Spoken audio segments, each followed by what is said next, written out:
கட்சி கட்டுப்பாட்டை இழந்துட்டு புரியலையே உங்களுக்கு. பிஜேபி கூட கூட்டணி இல்லை அப்படிங்கிறத உணர்த்துவதற்காக இவன் போடுகிற நாடகத்துக்கு பலியானது அண்ணன் தளவாய் சுந்தர். ஆர்எஸ்எஸ் பேரணியை தொடங்கி வச்சாருங்கிறதுக்காக கட்சியை விட்டு தள்ளி வச்சாங்க. இப்போ மீண்டும் சேர்த்துட்டாங்க. ஏன் சேர்த்தப்போ ஏன் நீக்கின? வருத்த தெரிவித்து கடிதம் விளக்க கடிதம் கொடுத்துட்டாரு. விளக்க கடிதம் கொடுக்க வேண்டிய நிலைமைக்கு அவர் இல்லை. ஏன்னா அவர் எடப்பாடியை விட ஆற்றலாளர், அறிவார்ந்த தளத்தில் இயங்குகிறவர், எடப்பாடியை விட நிறைய அனுபவம் உள்ளவர், ஜெயலலிதாவினுடைய நம்பிக்கைக்குரியவர், சசிகலாவின் நம்பிக்கைக்குரியவர். அவருக்கு அந்த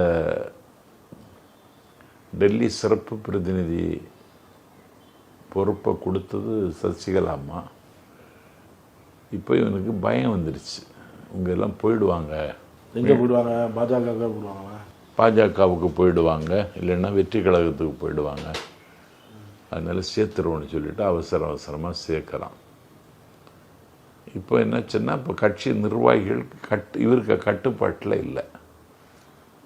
கட்டுப்பாடு என்னைக்கு கேள்விக்குறியாகிறதோ அப்போதே கட்சி குட்டிச்சுவராகிவிடும். கோகுல இந்திரா திருப்பத்தூர் ஒரு நிகழ்ச்சிக்கு போகிறாங்க. போஸ்டரில் படம் போடுறதுல பிரச்சனை, என் படத்தை ஏன் போடலைன்னு ஒரு நிர்வாகி கேட்குறார்.